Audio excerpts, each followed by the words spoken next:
राज्य परिवहन व्यवस्थेच्या डिजिटल परिवर्तनाला वेग देत राज्य मार्ग परिवहन महामंडळाने महत्त्वाचा निर्णय घेतलाय.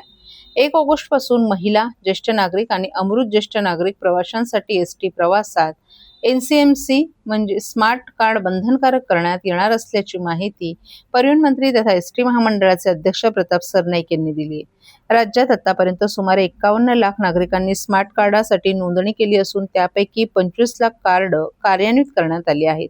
उर्वरित लाभार्थ्यांनाही लवकरात लवकर प्रक्रिया पूर्ण करून कार्ड मिळवावं असं आवाहन करण्यात आलं आहे. प्रवाशांची गैरसोय टाळण्यासाठी राज्यभरात 4,000हून अधिक एनसीएमसी स्मार्ट कार्ड वितरण केंद्र सुरू करण्यात आले आहेत. ग्रामीण आणि शहरी भागातील नागरिकांना सहजपणे कार्ड उपलब्ध व्हावं यासाठी विशेष व्यवस्था करण्यात आली आहे. स्मार्ट कार्ड वितरणात गैरव्यवहार करणाऱ्या केंद्रांवर कठोर कारवाईचा इशाराही सरनाईक यांनी दिलाय. विहित शुल्कापेक्षा जास्त रक्कम आकारल्यास संबंधित केंद्रांचा परवाना तात्काळ रद्द केला जाईल असंही त्यांनी स्पष्ट केले.